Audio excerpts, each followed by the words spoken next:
Jai Hind everyone. Today we will be having our very first lecture of current affairs on the platform Wala. Hello, myself Ashika Chaudhary and I'll be your current affairs mentor throughout your examination. I'll be there to help you figuring out about the current affairs in the best possible way. हम जब भी current affairs पढ़ते हैं हम हमेशा सोचते हैं कि हमें पर्टिकुलर एग्जाम के लिए ये करंट अफेयर्स पढ़ने क्यों हैं, पढ़ने हैं तो कहाँ से पढ़ने हैं, कितना पढ़ने हैं।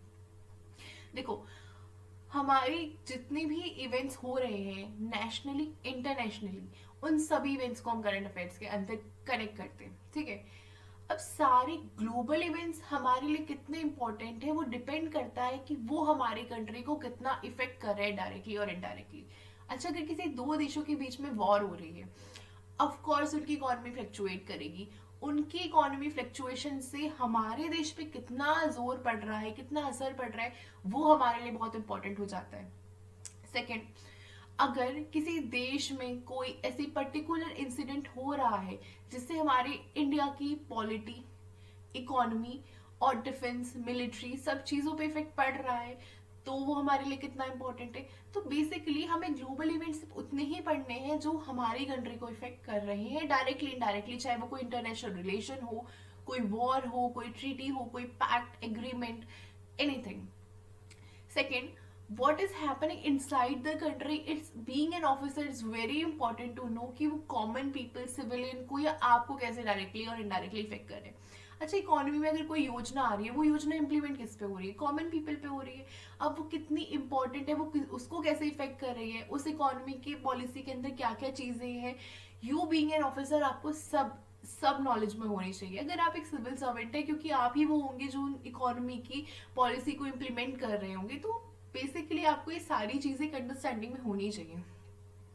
हम जिस एग्जामिनेशन की प्रिपरेशन कर रही हैं, C D S, C A P F, AFCAT और ND examination, these are the examination जहाँ से आप डायरेक्टली मिलिट्री में रिक्रूट होते हो। तो either it's about the environment, it's about the polity, economy, सारे करंट अफेयर्स आपके लिए इंपॉर्टेंट होते हैं। कहाँ पर? In written examination and in S S Bs और S S Bs as well. SSB में क्यों? जब एक इंटरव्यूइंग ऑफिसर आपका इंटरव्यू लेता है, वो आपकी मेंटेलिटी चेक करता है, आपकी ओपिनियन चेक करता है, आपकी प्रॉब्लम सॉल्विंग चेक करता है। अब वो उठा के आपको एक ऐसा कंट्रोवर्शियल क्वेश्चन दे देगा, एक कंट्रोवर्शियल टॉपिक दे देगा जिसपे आपका ओपिनियन उसे जानना बहुत जरूरी हो जाएगा कि आप कितने शांति प्रिय आदमी है या युद्ध प्रिय आदमी है। आप इस सिचुएशन पे होते तो आप इस सिचुएशन को कैसे हैंडल करते, तो वो आपको ऐसे ऐसे वाइडर पर्सपेक्टिव देता है। थर्डली, आपका साइकोलॉजी, आपका जीटीयू, हर जगह करंट अफेयर्स काम आएगा इररिस्पेक्टिव ऑफ योर एग्जामिनेशन, ठीक है। अब क्या हमें मैम सारे करंट अफेयर्स पढ़ने? नहीं। द बेस्ट थिंग इज कि आपकी जितनी भी डिफेंस एग्जामिनेशन होती है उनके सेक्शंस बहुत कंस्ट्रेन है, वो अपने इस वेल के बाहर क्वेश्चंस नहीं देते। अगर हम सीडीएस के बारे में बात करें तो आपके अवार्ड्स एंड ऑनर्स, आपके sports, military exercises, military development, ये कुछ क्वेश्चंस, ये कुछ टॉपिक्स आपके बहुत इंपॉर्टेंट हो जाते हैं। मैंने बहुत सारे क्वेश्चन पेपर ऐसे भी देखे हैं जिसमें से स्पोर्ट्स में से उठा के उन्होंने डायरेक्टली 5 क्वेश्चन पूछे, अवार्ड एंड ऑनर से उठा के डायरेक्टली 4 क्वेश्चन पूछे। तो 10 साल से 15 साल के सारे पेपर एनालाइज करके आई फिगर आउट कि हमें कौन से इंपॉर्टेंट सेक्शन है जिन पे हमें ज्यादा ध्यान देना है, ज्यादा अच्छे से पढ़ना है। तो आज की इस पूरे पीपीटी में हम ये डिस्कस करेंगे कितने करंट अफेयर्स पढ़ने, कैसे पढ़ने, कहाँ से पढ़ने, और the very important thing, the topic of the this lecture we will study about the military exercises, कि मिलिट्री एक्सरसाइजेस कहाँ होती है, क्यों होती है, कैसे होती है, हम सब कुछ कवर करेंगे। Okay, so moving towards our second slide, the very first heading we are talking about is the importance of current affairs, जिसके बारे में हम बात करेंगे। Second is about the distribution of current affairs, कि कौन से एग्जामिनेशन में किन किन सेक्शंस में हमारे करंट अफेयर्स डिस्ट्रीब्यूटेड है। Okay, here we go. Thirdly, हम यहाँ पे अब बात करेंगे हमारे मेन टॉपिक के बारे में, मिलिट्री एक्सरसाइजेस के बारे में, कि हमारी जो मिलिट्री एक्सरसाइजेस है वो हमारे कौन से सेक्शन का पार्ट है। They are the part of your internal security, ठीक है। Then what are the military exercises, very very important. अच्छा, मिलिट्री एक्सरसाइजेस में समझने वाली उतनी चीजें कुछ नहीं है, everything is static.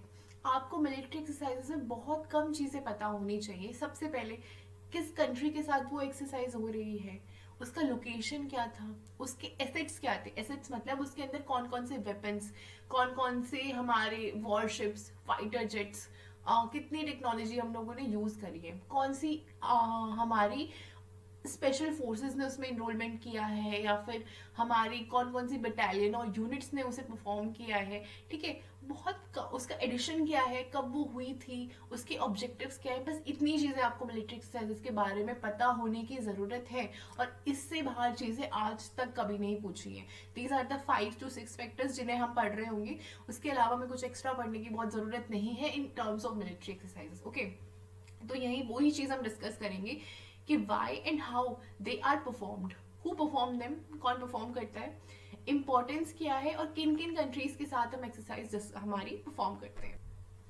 Now coming to the very important slide, जिसमें मैंने 4 एग्जामिनेशन लिए।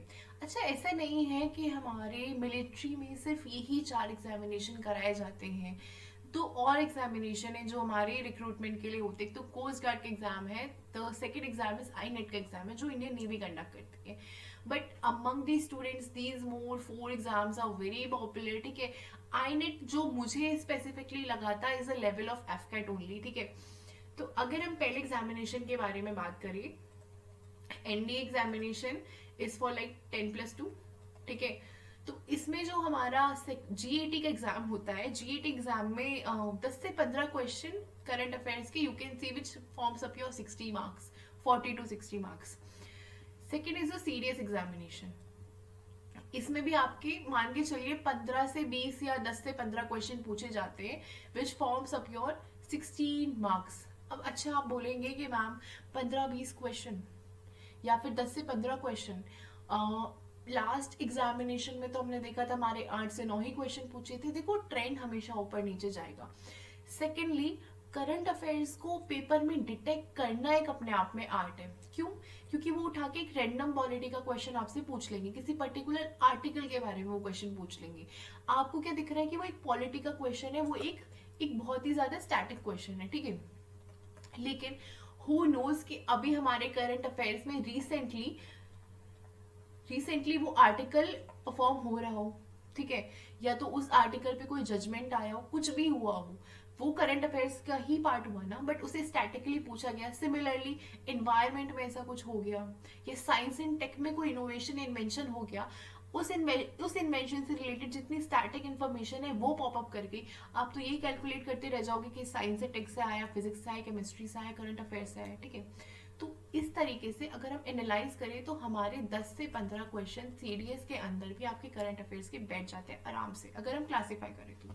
थर्ड इज योर एप्केट, इसमें भी आराम से 5 से 10 क्वेश्चन पूछते हैं, एक क्वेश्चन 3 मार्क्स का होता है, इट फॉर्म्स अप योर 15 से 30 मार्क्स।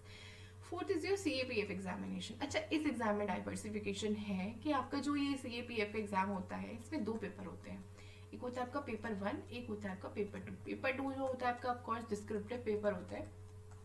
ठीक है, इसके अंदर आपकी रिपोर्ट राइटिंग होती है। ठीक है, और एक इसके अंदर होते हैं आपके एस्से लिखने होते हैं आपको। ठीक है, तो हमने यूजुअली देखा जो ये एस्से के टॉपिक होते हैं ना, ये आपके टोटली करंट अफेयर से रिलेटेड होते हैं। नॉट इवन योर एस्सेज, बट ये जो आपकी रिपोर्ट राइटिंग होती है ना, ये भी आपकी करंट अफेयर्स बेस्ड ही होती है, कि वो एक आपको सिचुएशन दे देंगे कि ये करंट अफेयर्स की सिचुएशन चल रही है, अगर आप वहां पे एक रिपोर्ट राइटिंग कर रहे हैं तो एज ए रिपोर्टर आप क्या क्या कर रहे होंगे।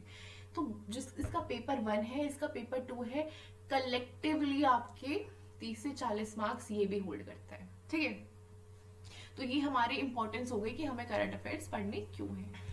Now coming to the importance of your current affairs inside the SSBs. अगर आप डायरेक्ट एंट्री से जा रहे हो, डायरेक्ट बीटेक एंट्री से जा रहे हो, या आप एनसीसी एंट्री से जा रहे हो, तो भी आपको करंट अफेयर्स प्रिपेयर करने ही है, क्योंकि करंट अफेयर्स के थ्रू आपसे डायरेक्ट क्वेश्चनिंग होती है। And who is the person who is doing this direct questioning is your interviewing officer. ठीक है, कोई भी रिसेंट आपका एडमिशन हुआ है किसी भी फाइटर जेट का, किसी वॉरशिप का, किसी भी एयर डिफेंस सिस्टम का, वेपन का, inside the military, it become very important कि आपको उसके बारे में टेक्निकलिटीज, उसके सारे स्पेशल फीचर्स पता हो। ठीक है, कोई भी जगह पे बहुत एक यूनिक सा कोई चीज मिल जाए या फिर कोई एक नेचुरल डिजास्टर आ जाए, आपको उसके बारे में पता हो।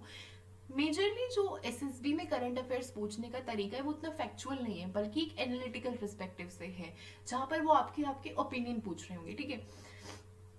अब देखो भाई, पर्पस क्या है उनके क्वेश्चनिंग का, is your awareness, your analytical mind and your curiosity, ठीक है। अब जैसे क्यूरियोसिटी मैं आपको बता रही थी कि अगर एक फाइटर जेट हमारा एडमिट हुआ इन द एयरफोर्स, तो ठीक है, मैंने सब बच्चों ने उसका नाम पढ़ लिया, जनरेशन पढ़ लिया, आप कितने क्यूरियस हो कि आपने उसकी कितनी टेक्नोलॉजीज पढ़ी है, उसका manoeuvre, you know everything about in everything about the that admitted equipment और जेट और वॉरशिप, आप कितने क्यूरियस हो चीजों को जानने में, वो जानेंगे, ठीक है।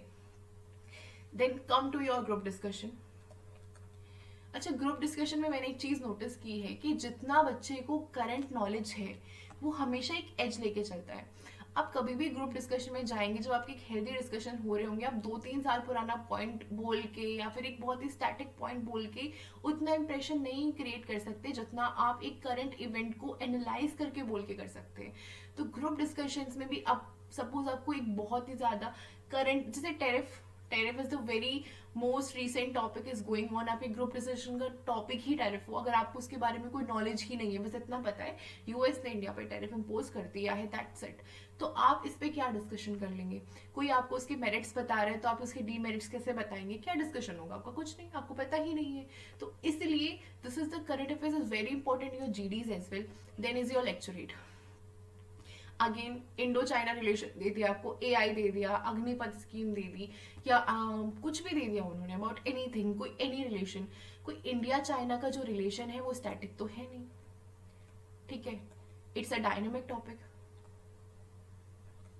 या कोई भी इंटरनेशनल रिलेशन आपका स्टैटिक टॉपिक नहीं है, they are the dynamic topic. किसी देश के साथ आपके कभी रिलेशन बहुत अच्छे हो सकते हैं, जैसे यूएस के साथ कभी हमारे रिलेशन बहुत अच्छे हो जाते हैं, कभी बहुत खराब हो जाते हैं, खराब होते हैं तो कैसे इफेक्ट करते हैं, अच्छे होते हैं तो कैसे इफेक्ट करते हैं, सारी चीजें आपको लेक्चरेट में बोलनी पड़ती है। तो इस तरीके से भी इंपॉर्टेंट हुआ। देन कम टू योर वेट। देखो, वर्ड एसोसिएशन टेस्ट में क्या होता है, ये हमारा टॉपिक अभी नहीं है, हम कभी डिस्कस करेंगे, बट जहां तक मैं आपको बताती हूँ, वर्ड एसोसिएशन टेस्ट में वो आपको 2 तरीके के वर्ड्स देते हैं। एक तो बहुत ही ज्यादा नेगेटिव वर्ड देंगे, या कुछ करंट अफेयर से रिलेटेड वर्ड दे दे, जिसमें इसमें वॉर, कश्मीर, इकोनॉमी। और देखो, this is a hidden fact कि जो भी आपका वर्ड एसोसिएशन टेस्ट होता है, उसके अंदर आपको जो सेंटेंस बनाने होते हैं वो या तो न्यूट्रल बनाने होते हैं, ठीक है, या तो पॉजिटिव सेंटेंस बनाने होते हैं।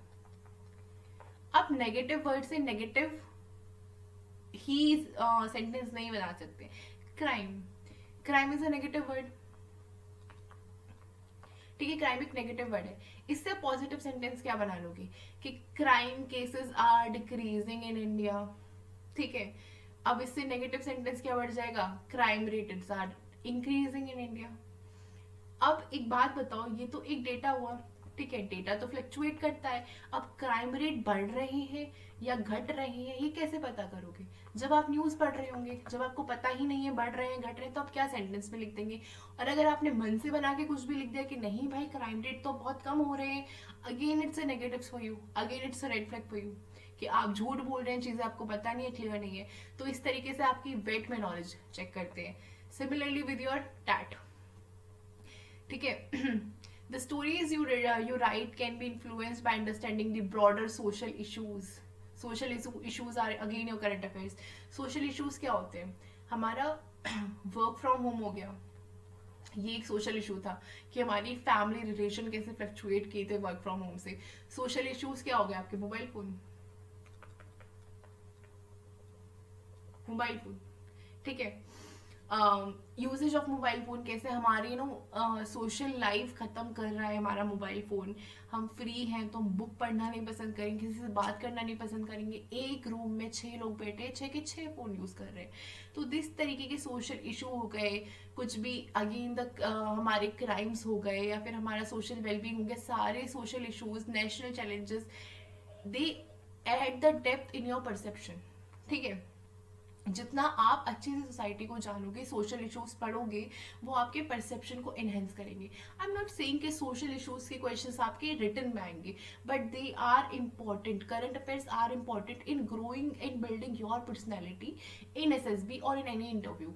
और सीएपीएफ का तो इंटरव्यू लेता भी यूपीएससी का ही बोर्ड है, तो no you can understand how important the current affairs are.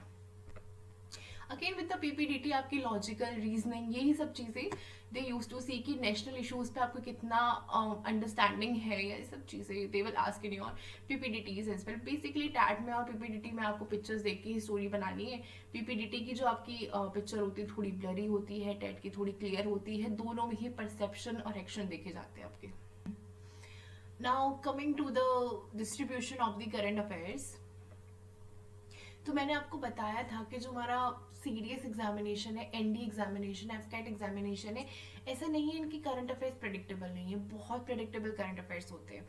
अगर हम सीडीएस, एनडीए और एफकेट के बारे में बात करें, इनके करंट अफेयर्स की जो थीम है वो हमेशा इनके आसपास ही रिवॉल्व करती है, ठीक है। इसमें एकदम कुछ बहुत यूनिकनेस नहीं आ जाती है। इनके जो टॉपिक्स है, थीम्स है, वो बहुत ज्यादा क्लासिफाइड और डिसाइडेड है कि उन्हें इन्हीं 4-5 टॉपिक से हमेशा 5-6 करंट अफेयर्स पूछ ही देने हैं।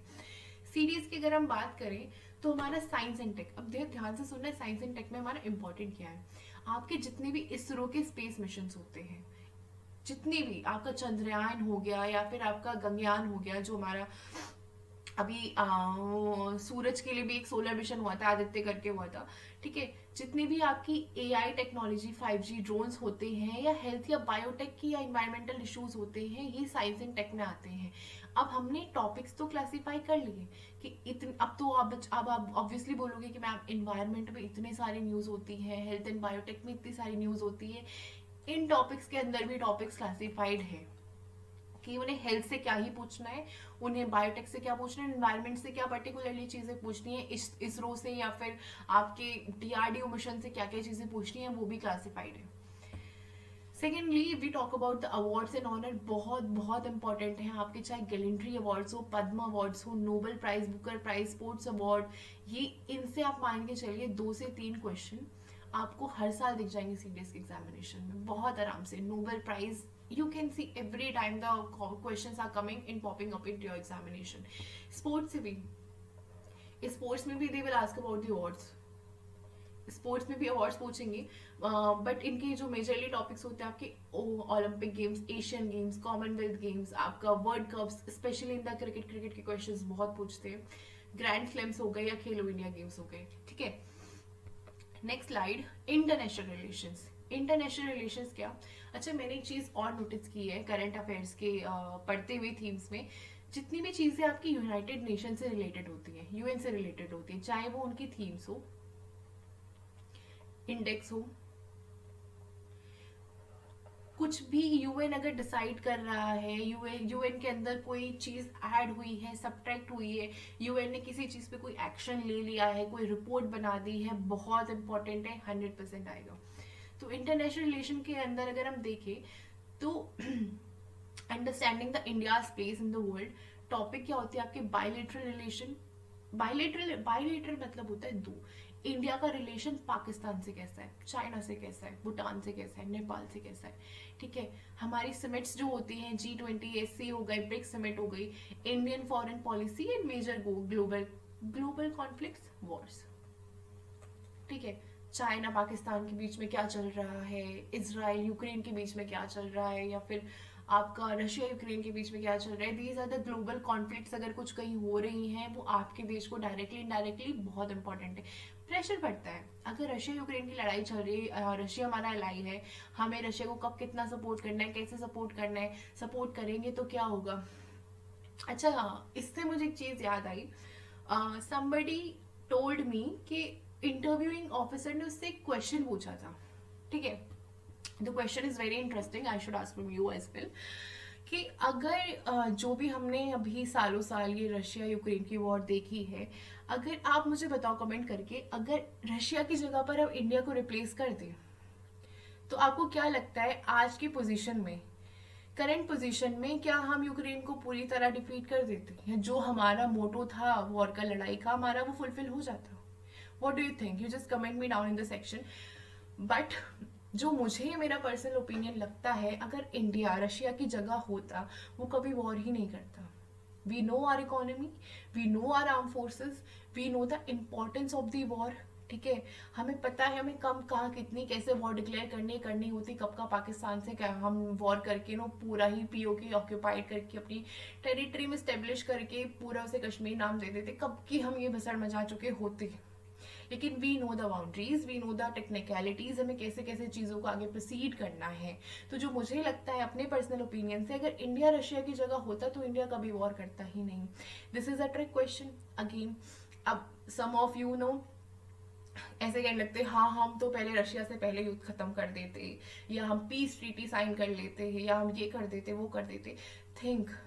और ये थिंक, आपका ये थॉट प्रोसेस कैसे बनता है? जब आप चीज़ों को पढ़ते हैं, ध्यान से पढ़ते हैं, लॉजिकली पढ़ते हैं. ठीक है, तो फिर हम इकोनॉमी की बात करते हैं. इकोनॉमी पे बजटिंग, बजटिंग वेरी इंपॉर्टेंट कि कितने किस किस सेक्शन को हमने कितना कितना बजट एलोकेट करा है. बजटिंग पे सीडीएस थोड़े एनालिटिकल क्वेश्चन पूछता है, एनडीए डायरेक्ट फैक्चुअल क्वेश्चन पूछता है. सीडीएस थोड़े थोड़े, सीएपीएफ थोड़ा थोड़ा एनालाइज कर देता है चीज़ों को, बट हम we will cover, no problem. Major appointments आपके डिफेंस में हो गया, ठीक है, या गवर्नमेंट में कोई इंपॉर्टेंट अपॉइंटमेंट हो गया. They are the very important factor when no it comes to the economy section. Then defence and security, national affairs. Defence security में ये आज का हमारा टॉपिक मिलिट्री एक्सरसाइजेस. अच्छा, मिलिट्री एक्सरसाइजेस मैंने पहले इसलिए लिया है क्योंकि मैंने जितना ऑब्जर्व किया है मिलिट्री एक्सरसाइज बहुत इंपॉर्टेंट होती है डायरेक्टली उन बच्चों के लिए भी जो एसएसबी देने जा रहे हैं. और मिलिट्री एक्सरसाइज का एनुअली इन चारों एग्जामिनेशन को मिला के एनुअली आप देखेंगे आराम से 10-15 क्वेश्चन आते हैं. और मिलिट्री एक्सरसाइजेस के बारे में कोई बहुत ज़्यादा बात भी नहीं करता, आई डोंट नो व्हाई, जबकि ये बहुत इंपॉर्टेंट है. मेरे दिमाग में तो बहुत सारे इंटरेस्टिंग क्वेश्चन आते थे. जैसे मैं आपको एक बताती हूँ कि अगर हम लोग यूएस के साथ मिलिट्री एक्सरसाइजेस परफॉर्म कर रहे हैं तो उन्हें तो हमारे टैक्टिक्स पता चल गए. हम टैक्टिक्स ही तो बनाते हैं. मिलिट्री एक्सरसाइजेस कैसे होती है? एक सिमुलेशन बनाया जाएगा, एक वॉर लाइक सिचुएशन बनाई जाएगी. ठीक है, उसमें इंडिया अपनी कुछ कुछ प्लानिंग करेगा, यूएस अपनी कुछ कुछ प्लानिंग करेगा. उस प्लानिंग से हम एक्सपेरिमेंट करेंगे भाई ये चीज़ें कितनी टेक्टिकली परफॉर्म की जा रही हैं. लेकिन अब इंडिया कैसे परफॉर्म करता है या फिर यूएस कैसे परफॉर्म करता है, हमें तो ये सब चीज़ें पता चल रही हैं. तो मान लो कभी हमारी यूएस के साथ लड़ाई हुई तो उनकी तो सेना को पहले से ही पता है हम कैसे चीज़ें परफॉर्म करते हैं. ये सारे बचकाने क्वेश्चंस मेरे को पहले आते थे when know I was preparing for the ND examination. तो then I get to know the answers is well. अच्छा, मुझे क्वेश्चन आया कैसे? मैंने एक पॉडकास्ट सुना था मेजर विवेक जैकब का, जहाँ उन्होंने बताया था कि नेवी सील्स को मिनरल वाटर ही डाइजेस्ट होता है, वो खारा पानी नहीं डाइजेस्ट कर सकते. तो ये तो बड़ा प्लस पॉइंट हो गया. ठीक है, अगर नेवी सील्स जाके किसी ऐसी जगह ऑपरेशन कर रहे हैं जहाँ खारा पानी मिलता है, उन्हें मिनरल वाटर मिल ही नहीं रहा है, तो भाई वो तो टेक्निकली ऐसे हार जाएंगे अगर उन्हें प्रॉपर गुड्स या प्रॉपर चीज़ें सप्लाई ही नहीं करेगी टाइम से. तो ऐसी छोटी मोटी चीज़ें मुझे बड़ी ट्रिगर करती थी, कैसे क्यों होता है. Then I get to know my answers. मैं आपको भी बताऊंगी फर्दर, आप जब पढ़ोगे आपको समझ में आएंगी चीज़ें. ठीक है, तो okay, coming back to our main topic, जो आज हमारा थीम है पढ़ने के लिए कि आज हम मिलिट्री एक्सरसाइजेस के बारे में पढ़ेंगे. तो सबसे पहले जो बहुत इंपॉर्टेंट चीज़ है जानना वो ये है कि हमारी मिलिट्री एक्सरसाइजेस होती क्या है. तो अगर हम डेफिनेशन को देखें तो military exercises also known as a training exercise, manoeuvre और war game is the employment of military resources in the training for military operation. देखो, मैन्योर मतलब होता है हमारा एक tactical military coordination and movement. तो उसमें क्या होता है, हम जब भी अपने मिलिट्री रिसोर्सेज होते हैं, जितनी हमारी टेक्निक्स होती हैं, टैक्टिक्स होते हैं, उनको as a training purpose deploy करना या मिलिट्री ऑपरेशन परफॉर्म करना ही हमारी मिलिट्री एक्सरसाइजेस होती हैं. ठीक है, अब अगर हम इसका कोर पर्पस देखें कि इसे कंडक्ट क्यों कराते हैं, क्या ज़रूरत है कंडक्ट कराने की, तो इसको पढ़े, they are conducted to explore the effects of warfare. अच्छा, एक बात बताइए, आपको क्या लगता है अगर किसी दो कंट्री में वॉर हो रही है तो क्या क्या लॉसेस होते हैं? Losses of the life, losses of the property, economy, पैसा, खाना, सारी रिसोर्सेज, पूरी पूरी ज़मीनें बंजर हो जाती हैं। तो जितने भी आपके वॉरफेयर के इफेक्ट्स होते हैं, आफ्टर इफेक्ट्स होते हैं, कॉन्सिक्वेंसेज होते हैं, उन चीज़ों को रियल टाइम में एक्सप्लोर करना, देखना, उसका काम होता है हमारा मिलिट्री एक्सरसाइजेस का। They use to test the tactics. अच्छा एक बात बताइए, हम सब लोग एग्ज़ाम्स देते हैं, एग्ज़ाम्स का रोड मैप बनाते हैं, रोड मैप बना के चेक करते हैं कि भाई ये रोड मैप हमारे एग्ज़ाम में फिक्स बैठ रहा है नहीं बैठ रहा है। 20 दिन बचे हैं, 50 चैप्टर हैं, कैसे कैसे करने हैं, हम बहुत तगड़ी टैक्टिक्स बनाते हैं। Most of the time impossible tactics बनाते हैं, बट बनाते हैं। ठीक है कि हमारा रोड मैप होगा और हम ऐसे ऐसे करके परफॉर्म करेंगे, जैसे जैसे एग्जाम पास आएगा हम ऐसे ऐसे करने वाले होंगे। तो उसे कहते हैं tactics banana. And the strategies again, and evaluate military capabilities without actual combat। बिना असलियत में लड़े हमारी जितनी भी कैपेबिलिटीज़ होती है मिलिट्री को, उन्हें इन्वॉल्व करना। देखो एक चीज़ होती है, जितना आप प्रैक्टिस करेंगे, ठीक है, कहते हैं ना द स्वेट, जो हम पसीना निकालते हैं प्रैक्टिस में, उतना ही इंसान का खून कम बहता है एक्चुअल वॉरफेयर में। तो इस तरीके से समझिए, हम अपना सारा पसीना मिलिट्री एक्सरसाइजेस में या फिर मैन्योर में, सिमुलेशन में, ट्रेनिंग कर करके, ट्रेनिंग में, एकेडमीज में ट्रेनिंग कर करके निकालते हैं, ताकि एक्चुअल वॉरफेयर में हमारा खून खराबा कम हो, दुश्मन का ज़्यादा हो। ठीक है, तो इसमें यही कह रहे हैं कि कैपेबिलिटीज़ विदाउट एक्चुअल कॉम्बैट, हमारी जो मिलिट्री की कैपेबिलिटीज़ हैं उन्हें और इवॉल्व करना बिना एक्चुअल कॉम्बैट के। They are simulate real life operational scenario. अच्छा मैं सिमुलेशन का मतलब आपको बताती हूँ। सिमुलेशन मतलब क्या होता है कि जो चीज़ होने वाली नहीं है, ठीक है, उसका एक सिचुएशन क्रिएट करना। जैसे कि आप खेलते हो that BGMI you play, BGMI में I am not aware about that game, but what do I know is the game is designed on the basis of simulation and modeling। हम क्या करते हैं, हम एक वॉर जैसी सिचुएशन क्रिएट करते हैं, वहाँ जाके हम वॉर लड़ते हैं। क्या BGMI में असली रियल वॉर चल रही है? नहीं चल रही है। इसी तरीके से हम सिमुलेशन बनाते हैं चीज़ों का।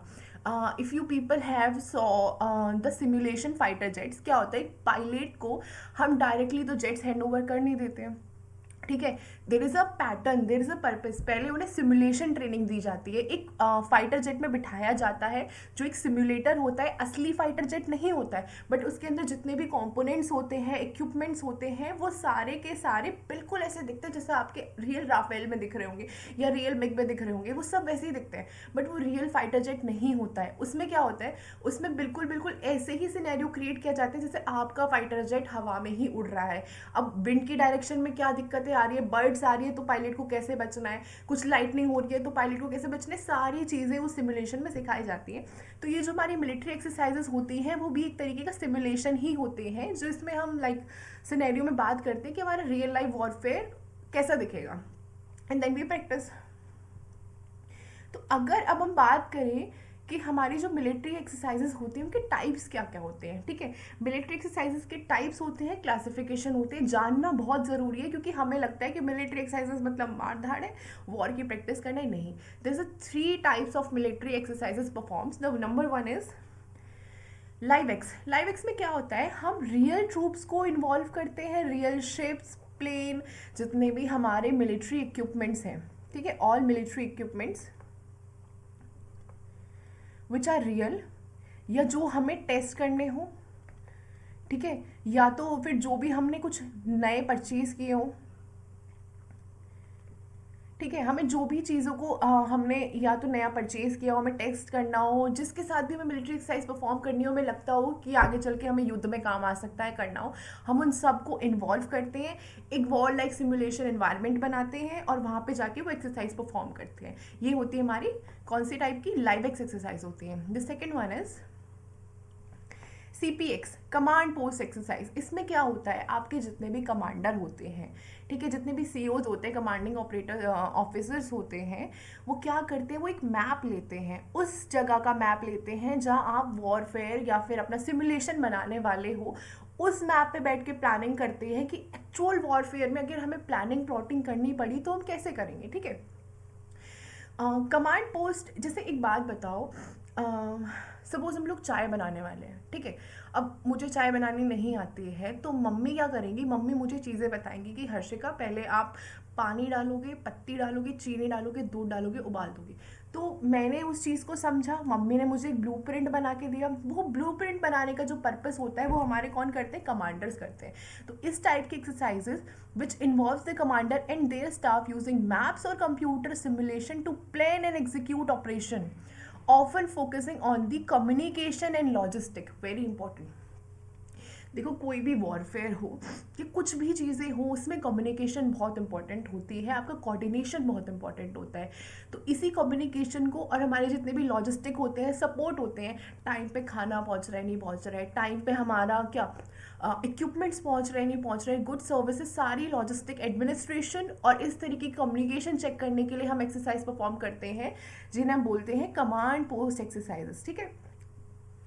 The third very important exercise जो होती है, ये आपकी होती है FTX, फील्ड ट्रेनिंग एक्सरसाइजेस। इसमें क्या होती है, जो हमारी ट्रूप्स होती है ना, उन्हें हम रियल लाइफ सिचुएशंस पे भी ट्रेन करते हैं। जैसे कहीं बाढ़ आ गई है, बहुत ही ज़्यादा तगड़ा नेचुरल डिज़ास्टर है, बहुत तगड़ा अर्थक्वेक है, जहाँ पर लोगों को बचाने की बहुत ज़्यादा ज़रूरत है, वहाँ पर ट्रूप्स को ट्रेनिंग दी जाती है कि चीज़ें परफॉर्म कैसे करनी है, जैसे उन्हें ह्यूमन एड्स भी देना। अच्छा एक बात बताओ, कहीं किसी जगह पर वॉर हो रही है, जैसे आप यूक्रेन की हालत देखो, वहाँ पर अगर लोग बीमार हैं, किसी को फर्स्ट एड की ज़रूरत है, कि not rush to the hospital every time, यहाँ वहाँ बॉम्ब गिर रहे हैं, सब कुछ हो रहा है, तो हमारी जितनी भी मिलिट्री ऑफिसर्स होते हैं, सोल्जर्स होते हैं, सबको बेसिक फर्स्ट एड और ह्यूमैनिटेरियन की ट्रेनिंग दी जाती है। तो वहाँ पर वो चीज़ों को परफॉर्म। अच्छा एक बात बताइए, ऑपरेशन सिंदूर से पहले जो आपकी मिलिट्री मॉक ड्रिल हुई थी, बाद में सॉरी, वो भी तो सारे सिविलियंस उसमें इन्वॉल्व थे ना। ठीक है, हमारे लिए भी वो नया था, मिलिट्री के लिए वो नया नहीं था। वो लोग ऐसी चीज़ें पहले से ही प्रैक्टिस करते हैं और वो हमें भी प्रैक्टिस करा रहे थे उन मिलिट्री मॉक ड्रिल्स के थ्रू। उसमें कुछ हो तो नहीं रहा था, सायरन बजता था, एक वॉर लाइक सिचुएशन बनाई जाती थी, उसमें हमें बोला जाता था भाई अपनी लाइट्स बंद कर लो, कुछ मत जलाना, ठीक है, रोबोट के बाहर मत निकलना, गाड़ियों की लाइट्स ऑफ रखना, फ़ोन की लाइट मत जलाना। असली में वॉर तो नहीं हो रही थी, बट वॉर फेयर का सिचुएशन तो क्रिएट किया जा रहा था ना। तो उस टाइप की एक्सरसाइजेस हम बोलते हैं, ये होती है हमारी field training exercises. Troop practice real life scenarios in the field ranging from compact drill to humanitarians and aid missions. ठीक है। Now we are coming upon the classification by the participation. ये अगर मैं आपको शॉर्ट में बताऊं तो हमारी जो क्लासिफिकेशन होते हैं मिलिट्री एक्सरसाइजेस के, वो 3 टाइप की होती हैं। नंबर 1 होती है आपकी डोमेस्टिक, नंबर 2 आपकी होती है बायलेटरल, और नंबर 3 आपकी होती है मल्टीलेटरल। ठीक है। जो हमारी डोमेस्टिक एक्सरसाइजेस होती हैं, इसमें हमारी Indian army, Indian air force, Indian navy and sometime coast guard coordinate करके, जैसे मैंने इस पिक्चर में लगाया है, you can see the soldier of Indian navy, Indian army, Indian air force, ये तीनों ही मिलिट्री आपस में कोऑर्डिनेट करके हमारी मिलिट्री एक्सरसाइज परफॉर्म करते, जैसे एक्सरसाइज त्रिशूल हो गई। ठीक है। इसमें they have given the example of exercise त्रिशूल। तो ये एक्सरसाइज त्रिशूल क्या करती है, हमारी तीनों इंडियन आर्मी की अपनी तीनों यूनिट में आपस में कोऑर्डिनेशन होना बहुत ज़रूरी है। अगर इंडिया 4 फेस या 3 फेस का भी लड़ाई फेस किया, जैसे कि वी डू हैव साउथ में श्रीलंका, जहाँ भी ऑफ कोर्स चाइना अपना इन्वेजन करता रहता है, we do have China, we do have Pakistan there, अगर हमने कभी we do have Bangladesh as well, अगर हमने कभी 3 फेजेस पे लड़ाई या वॉर कभी फेस की, तो हमारे पास मिलिट्री का कोऑर्डिनेशन होना बहुत ज़रूरी है। That's was the reason we appointed the CDS as well, right. तो इस वजह से इन कोऑर्डिनेशन को भी परफॉर्म करना कि भाई again the factor of communication कैसी है तीनों सेना प्रमुख के बीच में या तीनों सेनाओं के बीच में, उसके लिए हम जॉइंट मिलिट्री एक्सरसाइजेस परफॉर्म करते हैं, which are known as the domestic joint exercises, involves multiple branches of army, navy, air force and some of the same military. ठीक है। The second one are the bilateral exercises. इसमें क्या होता है, 1 versus 1 country, कोई भी हमारा फ्रेंडली एलाय, हम एक कंट्री से दूसरी कंट्री के साथ मिलिट्री एक्सरसाइज परफॉर्म करते हैं। क्यों ज़रूरत है ये करने की, ताकि हमें कोऑर्डिनेशन और टैक्टिक्स पता चले। अच्छा एक बात बताओ, अगर हम कभी किसी एक कंट्री के साथ वॉर करते हैं तो ऐसा तो नहीं है 1v1 चलेगी। वर्ल्ड वॉर्स किसे कहते हैं, जब एक कंट्री के साथ दूसरी तीसरी कंट्री इन्वॉल्व होती है, ऐसे करके हमारे एलाइज बन जाते हैं। ठीक है। तो अब मान लो हमारी जितनी भी फ्रेंडली कंट्रीज़ हैं, उनके साथ अगर हमें वॉरफेयर करनी है, तो हमें दूसरी कंट्री के साथ कोऑर्डिनेशन आना चाहिए, टैक्टिक्स आने चाहिए, हमारा कम्युनिकेशन अच्छा होना चाहिए, तभी तो वो हमारे दोस्त है, तभी तो हमारे साथ लड़ पाएंगे ना, वही कोऑर्डिनेशन वाली बात है। तो ये होती है बायलेटरल एक्सरसाइजेस, जिसमें हम एक और अपनी दूसरी कंट्री के साथ परफॉर्म कर रहे हो। जैसे एक बहुत पॉपुलर एक एक्सरसाइज है युद्ध अभ्यास, जो हम यूएसए के साथ परफॉर्म करते हैं, इसका लेटेस्ट एडिशन हुआ भी है। तो सिमिलरली हम भूटान के साथ करते हैं, सिंगापुर के साथ करते हैं, जापान के साथ करते हैं, यूके के साथ करते हैं, सारी एक्सरसाइज फ्रांस के साथ करते हैं, सब आएंगे अभी। The third and the last type is your multilateral exercises. Involves several countries with India, USA, Japan and Australia. इसके अंदर क्या होती है, हमारी several other countries भी होती हैं। Just a second. एक से ज़्यादा कंट्रीज होती हैं, जैसे यूएसए, जापान, ऑस्ट्रेलिया के साथ हम मिलके क्या करते हैं, मालाबार करते हैं। मालाबार एक नेवी एक्सरसाइज है, ठीक है। तो हम क्या करते हैं, जितनी भी हमारी फ्रेंडली कंट्रीज होती हैं, सारे हम लोग मिल मिला के एक एक्सरसाइज परफॉर्म करते हैं कि आपस में हमारी नेवीज़ का, एयरफोर्स का कोऑर्डिनेशन अच्छा बैठ जाए। रिमेंबर दैट इसमें क्या होता है, one is India versus many other countries, जो दो से ज़्यादा, 3, 4, 5 कितनी भी हो सकती हैं। अच्छा, तो next question is when and why they are performed, ठीक है। क्यों, देखो ये क्वेश्चन आपसे रिटन में नहीं पूछेंगे कि मिलिट्री एक्सरसाइजेस क्यों होती हैं, कौन परफॉर्म कराता है, कैसे परफॉर्म होती है। पूछने के लिए उनके पास 5 फैक्टर हैं, जिनके बेसिस पे मैंने आपकी स्लाइड डिज़ाइन करी है, उन्हीं 5 चीज़ों पे रिवॉल्व करके वो क्वेश्चन पूछेंगे। बट जो ये मैं आपको बता रही हूँ, ये एज ए इंटरनल सिक्योरिटी जानना आपके लिए बहुत ज़रूरी है, क्योंकि दे will ask you in your interviews, GTO and group discussion में भी आप बात कर सकते हो, लेक्चरेट पे भी कर सकते हो बहुत easily. The number 1 factor is your test and validate. Used to test and validate new concepts, system, procedures and tactics in realistic, controlled, hostile environment. ठीक है। अब क्या करते, अगर आप नई नई टैक्टिक्स बना रहे हो, आपने फिर से एक नया रोड मैप बना लिया, फिर से कुछ नया सा चीज़ें बना ली, नया मॉक टेस्ट दे दिया है, कुछ भी करा, तो आप पहले उसकी टेस्टिंग करते हो। रियल जिस दिन आप असली के दिन एग्ज़ाम देने जाने वाले होते हो, उससे पहले आपको इसीलिए मॉक टेस्ट देने के लिए कहा जाता है, ताकि उस दिन जिस दिन आप रियल में बैठ के सीडीएस लिख रहे हो, आपको एग्जाइटी ना हो, बार बार प्यास ना लगे, ठीक है, आप घबराओ ना, आपको पता हो कितने क्वेश्चन अटेम्प्ट करने हैं, कैसे करने हैं, क्या पेस होगा, मैं फिजिक्स को कितना टाइम दूंगा, केमिस्ट्री को कितना टाइम दूंगा, मैथ्स को कितना टाइम दूंगा, इंग्लिश, सब कुछ आपके दिमाग में पहले से ही सिमुलेटेड हो। इसी वजह से हम क्या करते हैं, एक्सरसाइजेस को परफॉर्म करते हैं, ताकि अपनी नई नई टैक्टिक्स को हम टेस्ट और वैलिडेट कर पाए। The second is the combat readiness.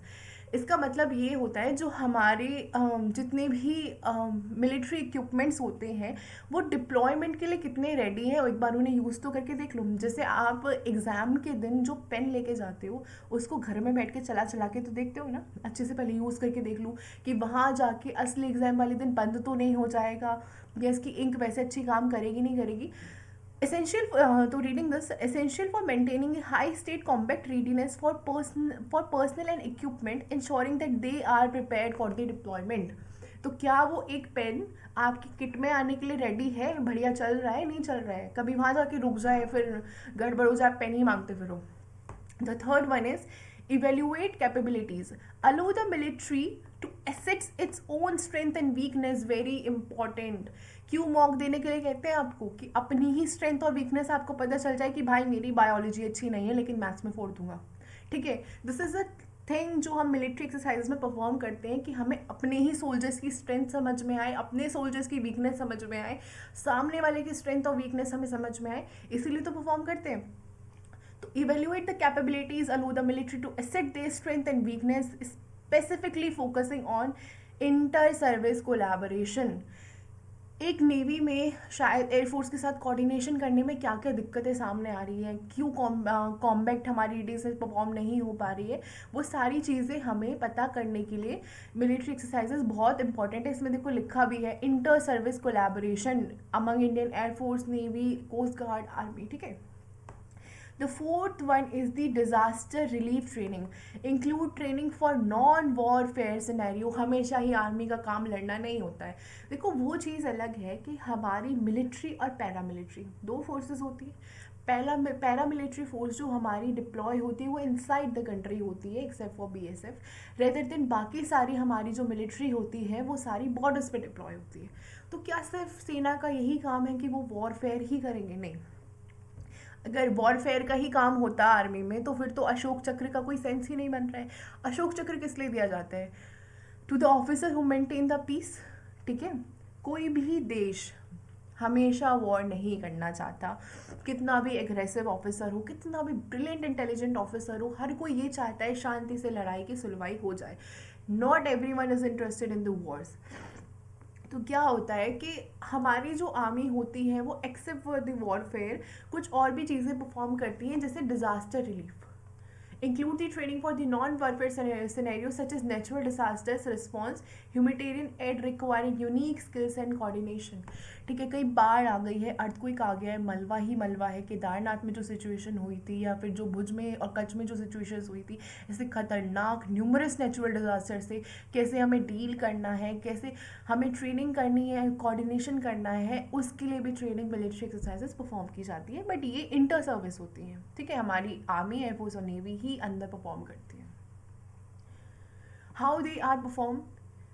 Simulation बनाएंगे अब हम। ठीक है, scenario design, a fictitious realistic situation, example naval engagement disaster relief is developed to provide operational framework. ठीक है, एक सिनेरियो हमने बना लिया। प्रिपरेशन, लॉजिस्टिक आर प्रिपेयर्ड, जितने जितने असला बारूद है हमने सब प्रिपेयर कर लिया है। Necessary equipments, land secured. ठीक है, जब भी लड़ाई होती है आपका लैंड सिक्योर हो गया है, इक्विपमेंट्स आ गए हैं, लॉजिस्टिक्स सब प्लान है।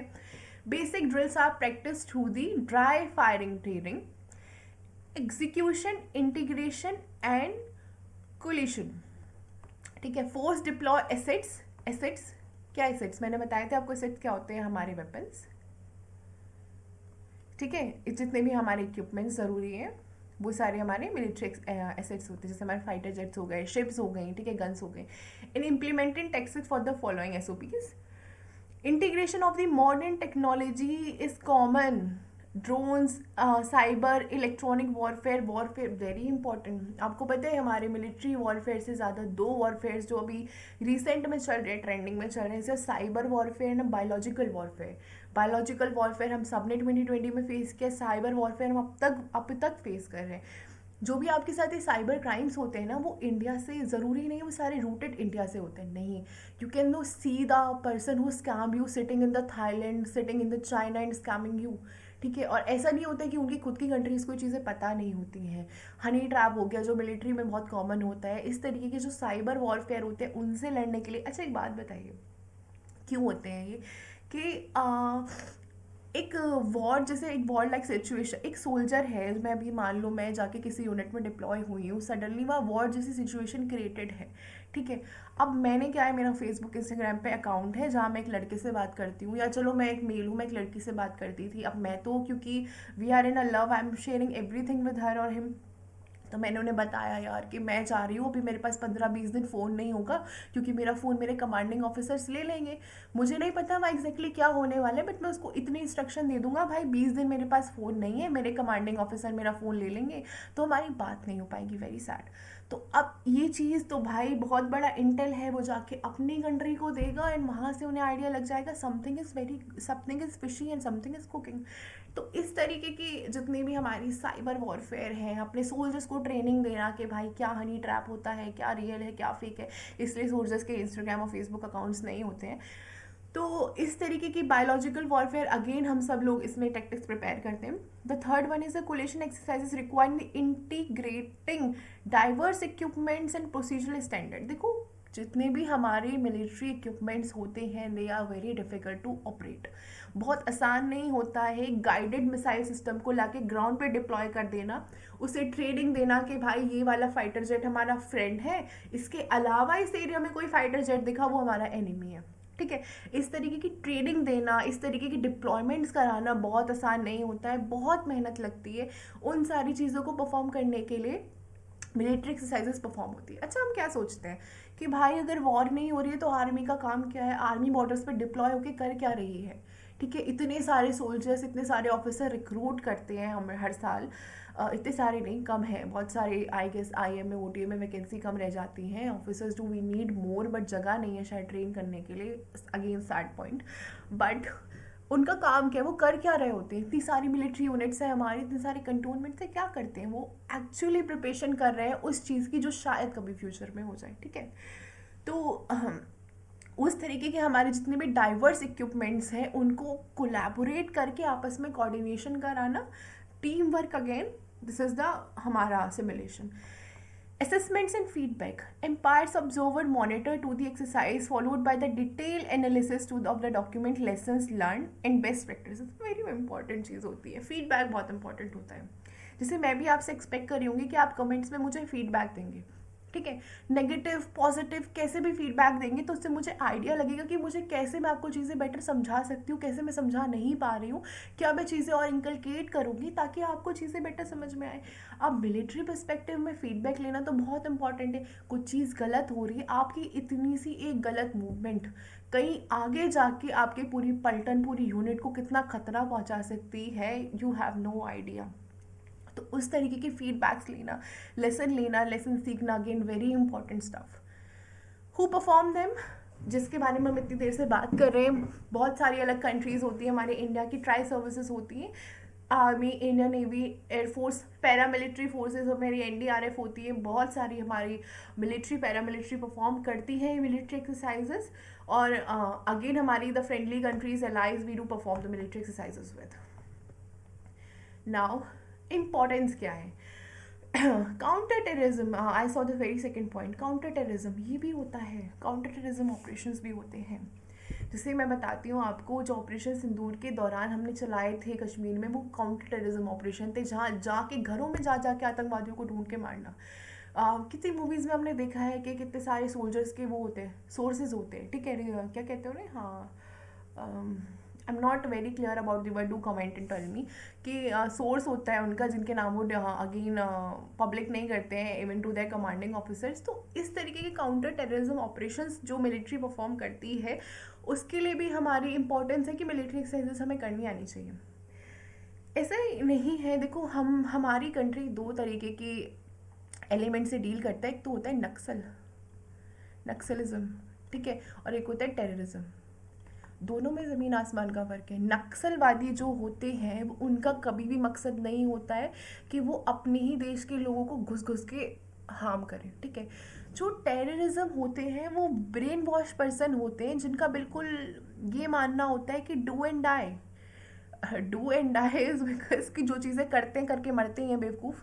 तो इनका जो ब्रेन वॉश किया जाता है वो बहुत अलग अलग फैक्टर्स पे किया जाता है। You people already know, I can not disclose it here और we can not communicate such a factors here. लेकिन जो नक्सलवादी होते हैं उनका कभी भी ये इंटेंशन नहीं होता है कि वो जाके कश्मीर में लोगों को मारे या फिर जाके दिल्ली में हमले कर दे। वो अपने ही एरिया में ही सराउंडेड होते हैं। जैसे नक्सलिज्म कहाँ प्रोमिनेंट था, अब तो नहीं है इतना, बट झारखंड और छत्तीसगढ़ कि कुछ एरियो में नक्सलवादी प्रमोट से क्या वो एक्सपेंड हुए वो पूरे इंडिया में नहीं हुए, बल्कि जहाँ भी थे गवर्नमेंट ने उनकी प्रॉब्लम सुन के सॉल्व करके कम कर दिए। तो नक्सलवादी कम हो रहे हैं, टेररिज्म कम क्यों नहीं हो रहा है? Because they are the bloody brain wash people. ठीक है, ये क्यों कर रहे हैं, क्या कर रहे हैं, खुद भी नहीं पता, बस कर रहे हैं। इनका जो अंदर से मकसद होता है वो यही होता है कि ह्यूमंस को और सिविलियंस को और ऑफकोर्स सोल्जर्स को हार्म पहुंचाना। तो इन जैसे लोगों के लिए हमारे काउंटर टेररिज्म ऑपरेशंस होते हैं। Primary focus for most army and special forces exercises for rehearsing joint procedure in urban और सेमी अर्बन इन्वायरमेंट्स। अर्बन जहाँ हम रह रहे हैं ना, सेमी अर्बन इन्वायरमेंट होते हैं, वहाँ पर इनके ऑपरेशंस को परफॉर्म करना। अब अच्छा एक बात बताइए, एक आतंकवादी है जो आपके और मेरे घर में घुस गया है, ठीक है, मेरे पेरेंट्स हैं, आपके पेरेंट्स हैं, तो अब हमारा चाइल्डिश दिमाग क्या कहता है, जब भाई लोगों को पता है कश्मीर के हर घर में आतंकवादी है, this I am not saying this fact, but एक जैसे हम बैठ के कम्युनिकेशन नहीं करते, भाई कश्मीर के तो हर घर में आतंकवादी है तो बॉम्ब फोड़ दो वहाँ जाके, बहुत ही चाइल्डिश थिंकिंग है, बट बोल देते हैं ऐसे। भाई उस एक घर में अगर एक आतंकवादी है, दो आतंकवादी है, जो उसके घर वालों को भी नहीं पता है कि they are the terrorist, but they can not take the life of a civilian, ये आर्मी में एक बहुत इंपॉर्टेंट सेइंग होती है कि हम एक सिविलियन को भी नहीं मार सकते हैं, चाहे हम 2 आतंकवादी छोड़ दें, एक सिविलियन की भी जान अननेसेसरी नहीं जाएगी। तो इस तरीके की चीज़ को कैसे डील करना है कि भाई एक घर में एक आतंकवादी है, बाकी सारे सिविलियन हैं, हम बॉम्ब नहीं फोड़ सकते, कैसे हम जाके वहाँ ऑपरेट करेंगे, एग्जीक्यूट करेंगे, ऑपरेशन परफॉर्म करेंगे, ये सब चीज़ें भी सीखी जाती है कि हमारा कोई सिविलियन को लॉस ना हो या वो आतंकवादी उनको मार ना दे, हमसे ना मर जाए, तो ये सब चीज़ें देखी जाती है। तो हाँ, the first point was the interoperability to enhance the participation of forces to operate seamlessly together in different scenarios. Third, knowledge exchange, हर किसी से सीखना, उनके एक्सपीरियंस से सीखना। जितने हमारे कमांडिंग ऑफिसर्स हैं अभी जो थोड़े एजड हैं, उन्होंने कितनी वॉर्स लड़ी हैं, ठीक है, एयरफोर्स वालों ने अलग लड़ी है, नेवी वालों ने, आर्मी वालों ने, बट अपने अपने एक्सपीरियंस शेयर करना, एयरफोर्स अपने एक्सपीरियंस शेयर कर रहा है, नेवी अपने कर रही है, this is a very important stuff. या नेवी सील्स आके अपने एक्सपीरियंस हमारे स्पेशल फोर्सेस के साथ शेयर कर रहे हैं, हमारी स्पेशल फोर्सेस उनके साथ शेयर कर रहे हैं, तो हम चीज़ें सीखते हैं बेटर तरीके से, नॉलेज एक्सचेंज होती है। Share best practices, tactics, techniques and procedures related to specific terrain, mountain पे या हाई एल्टीट्यूड जगह पर अगर आप डिप्लॉय हो तो वहाँ से आप नई चीज़ें सीखते हो, उनको आके अपने जूनियर्स को शेयर करना। जैसे कि मान लो कोई एक ऑफिसर है जो 15 साल से सियाचिन पर डिप्लॉय था, उसने वहाँ पे बहुत सारी चीज़ें देखी हैं, सीखी हैं, वहाँ कैसे रहना है, कैसे जीना है, कैसे सर्वाइव करना है, वो आके अपने नए ट्रेनिंग को, नए ऑफिसर को सिखा रहा है, बता रहा है। या कोई और मिलिट्री वहाँ पे कोई और यूनिट वहाँ पे एक्सरसाइज परफॉर्म करने आ रही है, उन्हें रहने के तरीके सलीके सिखा रहे हैं, तो उन्हें भी तो नई चीज़ें समझ में आई ना। Jungle desert, jungle survival very important, ये भी सिखाते हैं। तो this is I tell you some good stories of the jungle survival in the academies someday. और वॉरफेयर डोमेन्स, मेरेंटाइन और air combat. The third is UN mandates. Many army exercises are conducted in the context of UN peacekeeping operations PKO और enforcement measures. ठीक है, आप अगर मैंने आपको वही सेम चीज़ अभी पहले भी बताई थी कि आर्मीज़ का काम सिर्फ लड़ाई करना या वॉर करना भी नहीं होता है, वी डू हैव ना certain element of the peace keeping as well with us. And the fifth one we are talking about this strategic signaling, demonstrating diplomatic and military partnership particularly in the Indo-Pacific region. ठीक है, this is again a geopolitical topic, we will discuss in detail afterwards. तो अब हम पढ़ रहे होंगे the पहला first topic is the bilateral exercises India versus other country. ठीक है, दो कंट्री के बीच में जो हम परफॉर्म करते हैं। The very one first exercises we are dealing with the Yudh Abhyas. अच्छा, हम क्या करेंगे, हम नेक्स्ट पार्ट में जब हम मल्टीलेटरल और डोमेस्टिक एक्सरसाइजेस कवर कर रहे होंगे तो मैं आपको ना थोड़े मेमोनिक्स बनाने सिखाऊंगी। मेमोनिक्स से क्या होता है, ताकि आपको याद हो जाए जैसे कि हमारी युद्ध अभ्यास है, ये किस कंट्री के साथ होती है, ठीक है, और ये किस मतलब हमारे किस ब्रांच की होती है, आर्मी, एयरफोर्स और नेवी। क्योंकि ये क्वेश्चन बहुत कॉमन है पूछना कि ये बताओ युद्ध अभ्यास हमने अभी जो रिसेंटली परफॉर्म की है वो किस कंट्री के साथ की है। ठीक है, युद्ध अभ्यास किसकी एक्सरसाइज है, आर्मी, एयरफोर्स, कोस्ट गार्ड और नेवी। तो ये सब चीज़ें बहुत इंपॉर्टेंट होती है, एडिशन बहुत इंपॉर्टेंट होता है, कहाँ हुई है वो बहुत इंपॉर्टेंट होता है। आजकल they are asking about the assets also. तो मैंने इसमें देखो क्या क्या मैंशन करा है, पार्टनर मैंशन करा है जिसके साथ ये हो रही है, सर्विस मेंशन करी है, लेटेस्ट एडिशन मेंशन करा है, लोकेशन करे हैं, एसेट्स करे हैं, और ऑब्जेक्टिव, कोई भी चीज़ करते हैं तो रीज़न होता है। युद्ध अभ्यास हम परफॉर्म करते हैं हमारे यूनाइटेड नेशंस के, यूनाइटेड स्टेट्स के साथ। अगेन आर्मी की मिलिट्री एक्सरसाइजेस में दोनों ही कंट्रीज की आर्मी वॉल्स होती हैं। लेटेस्ट एडिशन इसका 21st एडिशन हुआ है। अच्छा, ये 21st एडिशन का मतलब ये है कि एक्सरसाइज 21 बार हो चुकी है, मतलब 21वीं बार ये एक्सरसाइज 2025 में हुई है, तो इसका 21st एडिशन था। लोकेशन क्या था इसका, फोर्ट वेनराइट, अलास्का, यूएस में इस बार इस मिलिट्री एक्सरसाइज को परफॉर्म किया है, वहीं सिमुलेशन बना के। इसके एसेट्स क्या आते हैं, अब इसमें कौन कौन सी यूनिट्स की बात कर रहे थे ना, अब आर्मी की कौन कौन सी यूनिट गई थी, वहाँ इन्फेंट्री गई थी, मैकेनाइज्ड यूनिट गई थी, आर्टिलरी गई थी, कुछ हेलीकॉप्टर्स गए थे। किसी दिन हम डिटेल में बैठ के ना हमारी सारी यूनिट्स भी पढ़ेंगे कि जो हमारी इन्फेंट्री है, मैकेनाइज्ड यूनिट है, आर्टिलरी है, इनका काम क्या क्या है, इनमें डिफरेंस क्या क्या है, सिमिलैरिटीज़ क्या क्या है, हम सब आराम से बैठ के इनको भी पढ़ेंगे। ऑब्जेक्टिव क्या था, enhance interoperability, counter terrorism and disaster relief. तो युद्ध अभ्यास हम किस लिए परफॉर्म करते हैं? काउंटर टेररिज्म के लिए और डिजास्टर रिलीफ के लिए। इसका वॉरफेयर से कोई मतलब नहीं है। द सेकेंड थिंग, देखो टेररिज्म जो है वो एक ऐसा टॉपिक है जो इंडिया ही नहीं डील करता, उससे हर कंट्री डील करती है। टेरर एक अफगानिस्तान डील कर रहा है, ठीक है, जितनी भी आतंकवादी गतिविधियाँ होती है ऐसा नहीं है भारत ही कर रहा है, फेस सारी कंट्रीज़ कर रही है।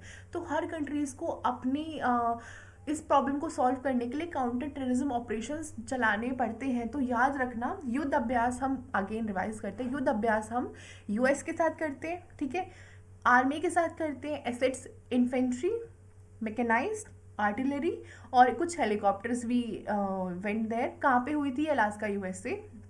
ऑब्जेक्ट क्या था? ऑब्जेक्टिव हमेशा सेम रहेगा, काउंटर टेररिज्म और disaster relief. Again the second exercise we are dealing with is the Mitra Shakti. ये हमने किसके साथ परफॉर्म करी है? श्रीलंका के साथ करी है। आर्मी मेजरली किसके साथ होती है? आर्मी के साथ होती है, बट इसमें ट्राई सर्विस की पार्टिसिपेशन अब बढ़ रही है दोनों ही कंट्रीज की तरफ से। अब हम इसमें नेवी को और हमारी एयरफोर्स को इंकलकेट करने की प्रोबेबिलिटी बढ़ा रहे हैं।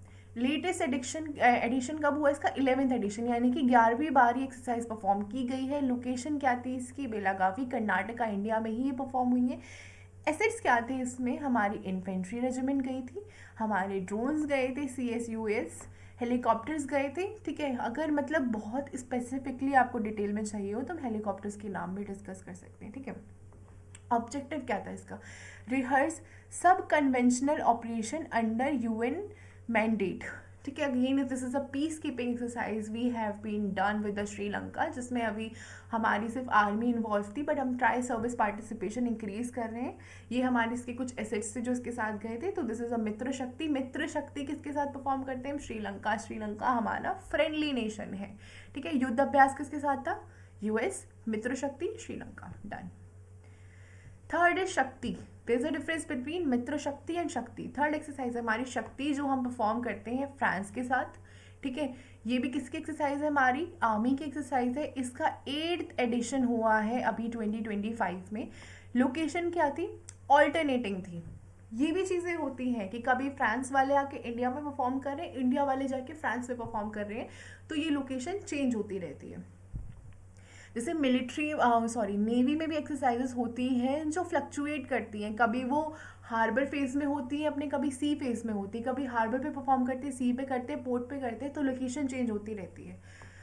एसेट्स क्या आते हैं? हमारी इन्फेंट्री बटालियन थी, अगेन हेलीकॉप्टर से। हमारी special forces, again wow, special forces गए थे हमारी कहाँ पर? शक्ति में, फ्रांस के साथ डील करने, फ्रेंड्स की आर्मी के साथ कोऑर्डिनेशन करने। ऑब्जेक्टिव क्या था? Strengthen ties for the counter, again ये भी हमारी क्या हुई? CT हुई, काउंटर टेररिज्म ऑपरेशन एक्सरसाइज हुई इन semi urban and mountain terrain.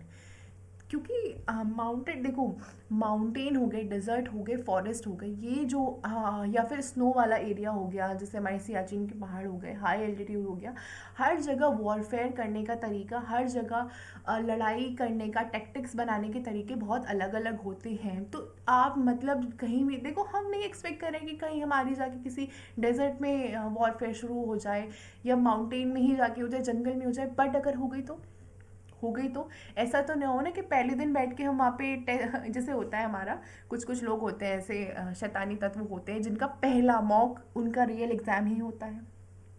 अब चलो मान लो 1% उन्होंने क्लियर कर भी लिया, लेकिन उस टाइम की एनजाइटी, उस टाइम की माइंड फ्रेमिंग, क्वेश्चन फ्रेमिंग करना कितना डिफ़िकल्ट होता है, ठीक है। तो हम ये आर्मी वालों को तो नहीं कह सकते छोड़ो ना भाई, कहाँ डेजर्ट में कौन सा वॉरफेयर हो रहा है, चिल करो, वहाँ नहीं जा रहे। अब व्हाट इफ हो गया, नोक झोंक झड़क कुछ भी हो गई, आपको तो पता ही नहीं है कि डेजर्ट में कैसे कैसे चीज़ें परफॉर्म करनी है।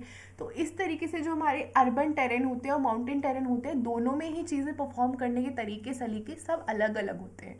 तो इसलिए जो हमने अगेन मित्र शक्ति बाय श्रीलंका, शक्ति बाय फ्रांस, हमने जो एक्सरसाइज हुई है उसका ऑब्जेक्टिव यही था, strength and rise for the counter terrorism operation in semi urban and mountain terror. Moving towards the next exercise is Varun. इसको मैंने ब्लू कलर से दिखाया है because this is the exercise of Indian navy, okay. Varuna we deal with the France, ठीक है। Again हम exercise Varun perform करते हैं फ्रांस के साथ। ये एक नेवी की मिलिट्री एक्सरसाइज है, 23rd टाइम हमने इसको भी परफॉर्म किया है। इसका डेट और मंथ मेंशन है, लोकेशन थी हमारी अरेबियन सी में, हमने इसको परफॉर्म किया है, ठीक है। अगर हाँ, ये तो बहुत ऑब्वियस सी चीज़ है, हमारी जितनी भी नेवी की मिलिट्री एक्सरसाइजेस हैं वो आपको हाँ सी पे, पोर्ट्स पे, सीज में ही मिलेंगी सारी, ठीक है। इसके एसेट्स कहते हैं हमारा dual carrier INS Vikrant, Charles de Gaulle, fighter MiG 29 के एंड राफेल एम, ठीक है। हमारे मेजर एसेट्स थे जो हमने लाइक इस नेवी के साथ परफॉर्म की थी। अच्छा, ऐसा नहीं होता है कि नेवी के पास खुद के फाइटर जेट्स नहीं होते हैं, they do have helicopters, they do have fighter jets. और नेवी की ही जो ब्रांच होती है जिसके अंदर भी deals with the fighter jets, उसको बोलते हैं नेविएशन। तो जितना भी वहाँ पर ऑफिसर्स होते हैं जो नेवी में लाइक फ्लाइंग ऑफिसर्स होते हैं, उनको नेविएशन बोलते हैं, नेविएटर्स बोलते हैं। तो they are the navy plus aviation, they called it naviation. इस एक्सरसाइज के ऑब्जेक्टिव के बारे में हम बात करें, enhance interoperability complex dual carriers ASW and air defence operation, ठीक है। एयर डिफेंस ऑपरेशन बेसिकली जो हम होता नहीं है कि मिसाइल्स को हमने हवा से हवा में ही मार दिया, ग्राउंड पे आने तक की बात ही नहीं बनी, या फिर हमारा एयर डिफेंस सिस्टम दुश्मन के फाइटर जेट को हवा में ही मार दे रहा है। This is all the air defence operation we do perform. और यहाँ पे सिमुलेशन बना के हमने वैसे एक्सरसाइज परफॉर्म की है। The next exercise is about the Dharmagarjan that we do perform with the Japan. This is a military exercise और इसको 6th टाइम हमने परफॉर्म किया है। कहाँ पर? अल्टरनेटिंग अगेन जापान में और इंडिया में, some time in the Japan, some time in the India. Assets क्या आते हैं इसमें? हमारी स्पेशल फोर्स यूनिट थी और इन्फेंट्री यूनिट थी। ऑब्जेक्टिव, इसका ऑब्जेक्टिव क्या था? Joint operation in the semi urban areas, jungle and mountain warfare, ठीक है। नेक्स्ट एक्सरसाइज सिम्बेक्स, इसको तो मैंने ऐसे ही याद किया हमेशा, SIMBEX S and the Singapore S, तो मुझे याद रहता था। जिम्बेक्स भी होती है एक, वो जापान के साथ होती है, उसका भी लेटेस्ट एडिशन हुआ नहीं है इसलिए मैंने उसे इन्वॉल्व नहीं किया स्लाइड में। बट जिम्बेक्स जो होती है वो जापान के साथ होती है, सिम्बेक्स सिंगापुर के साथ होती है। This is a navy exercise और 32nd बार हमने इसको परफॉर्म किया है। कहाँ पर? सिंगापुर और अंडमान सी, ठीक है। सिंगापुर में इसको हमने परफॉर्म किया है और देखिए देख रहे 32 बार भी परफॉर्म इट। ऑफकोर्स जो हमारी मिलिट्री एक्सरसाइजेस होती है सारी एनुअल ही होती है, साल में एक ही बार परफॉर्म होती है।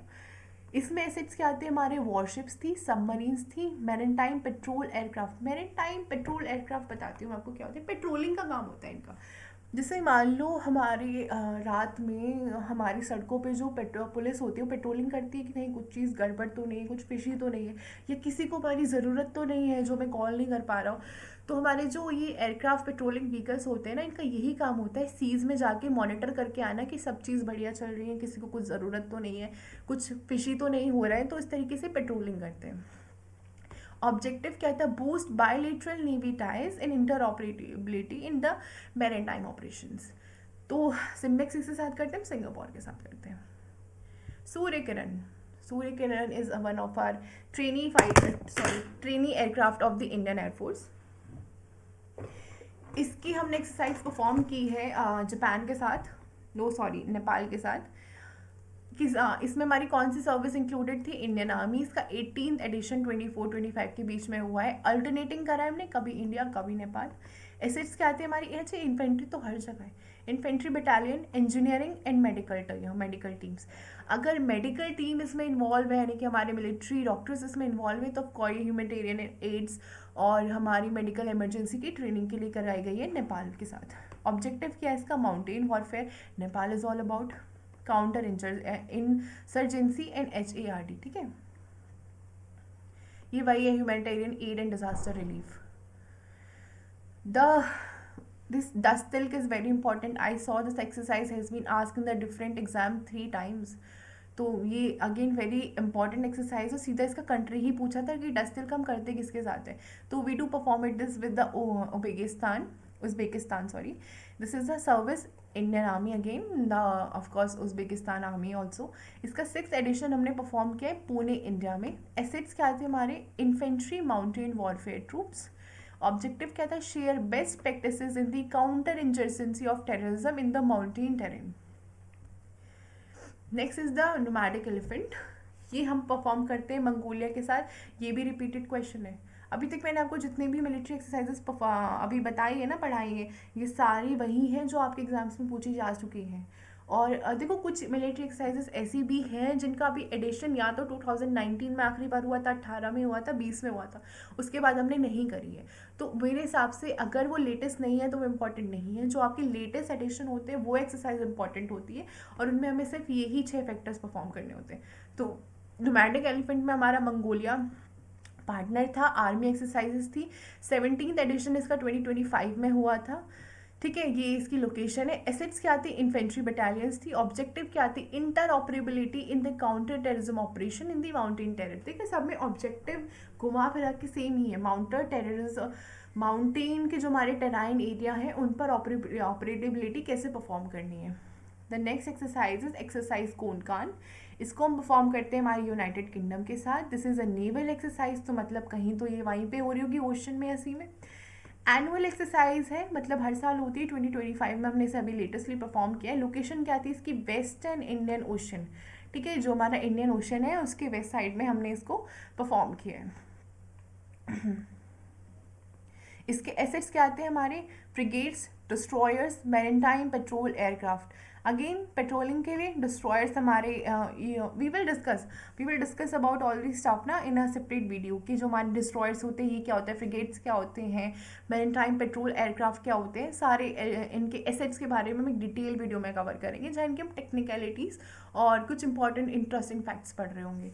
ऑब्जेक्टिव क्या था? Strengthen maritime cooperation and conduct advance naval drill. So that's all for today. In the next session, we will be discussing about the all military exercises which are multilateral and domestic exercises.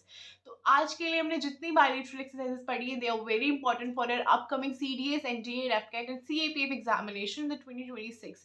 See you all in the next session. तब तक के लिए all the very best. जय हिंद.